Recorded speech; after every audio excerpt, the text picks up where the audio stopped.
sincerity and honesty. And it is excellent guide to all of us.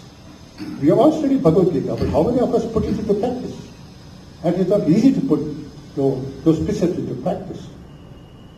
And Gandhiji showed it can be put into practice, only then you transform yourself and transform the society through the power you unfold, the power of truth and nonviolence. So he discounted and protested against use of the word Mahatma. I make some quotes from a book, The Mind of the Mahatma, what he said about the people calling him Mahatma.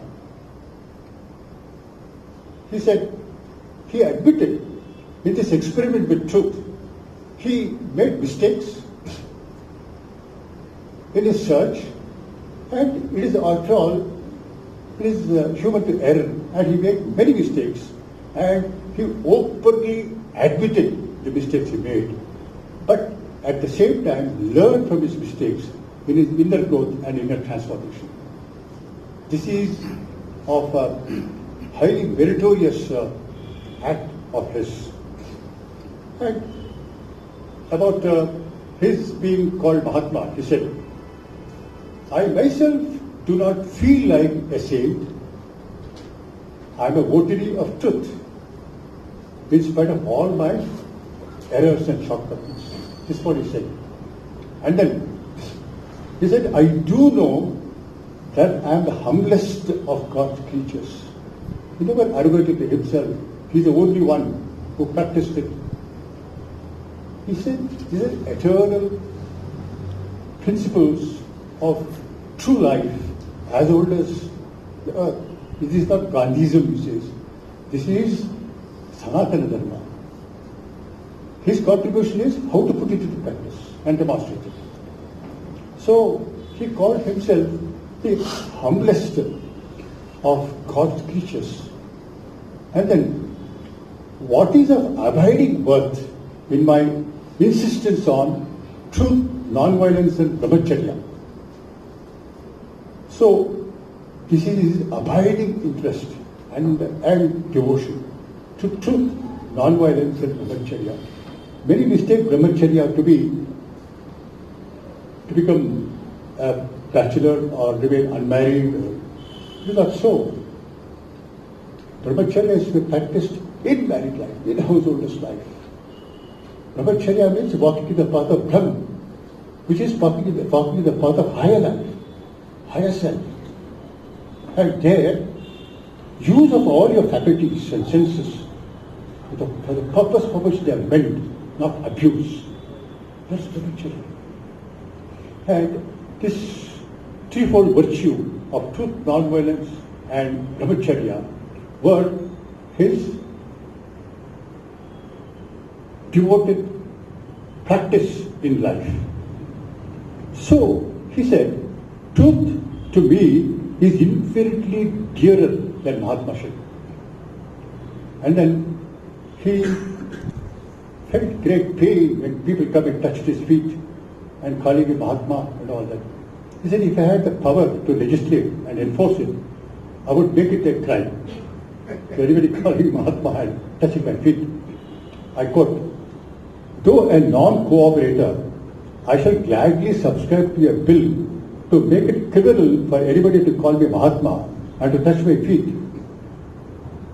Where I can impose this law myself, that is at the ashram, the practice is criminal.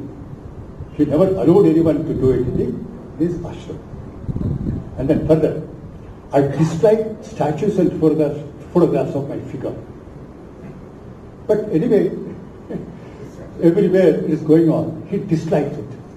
And he said, this is not Gandhism, this is the eternal dharma, Sanatana Dharma, which everyone should practice. I am only a humble researcher in that path. And don't put me on a pedestal. Learn from my experiments with truth and non-violence. Learn from it. I am only meant for that. Look at his humbleness, his humility. And then, the only virtue I want to claim is truth and non-violence. I lay no claim to superhuman powers. I want none. And I wear the same corruptible flesh that the weakest of my fellow beings wears, and am therefore is liable to err as any. Absolute honesty, openness. How many of us can boast of ourselves to have such openness and honesty and sincerity?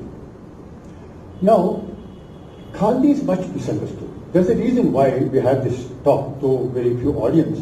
Nevertheless, it's worth recalling what wisdom Gandhi had, and you must understand the great wisdom which moved him. Now, the critics of him who did not understand, actually they don't understand, unless one studies these virtues of truth, non-violence, brahmacharya in life and principle of transformation, and have a higher perception. But given to ordinary life, it is impossible for them to understand a person who practices it. It is natural. Any saint, anyone who is walking on the path of truth, is always comes under criticism because he goes against the popular custom and popular beliefs, and naturally he is opposed. So there is a reason why there is much misunderstanding about him. Now, obviously, the critics of Gandhiji do not understand the meaning, the philosophy, and the power of non-violence and truth to be the supreme power latent in everyone, which, if allowed to flower out in us, is an irresistible spiritual power that can conquer all opposition, hatred and enmity, and transform all opposition, enmity and friendship. This is a power that everyone has. And that these two twin divine virtues are the very spirit and foundation of Sanatana Dharma, the ancient Hindu, Buddhist, Jaina, true Christian and Sufi Islamic religion and philosophies. It is not his invention at all. He says that the twin virtues are to be practiced by everyone at all times, not merely by saints and yogis, according to the religious teachings. If you take the divine virtues in the 16th chapter of the Bhagavad Gita, does not Krishna says adveshta, no enmity, no hatred, absence of hatred, truth, non-violence, continence. These are the divine virtues to be practiced. And the contrary of it, he also is asuri sampat. How, without practicing it, man degrades himself. If he has to elevate himself to practice his virtues.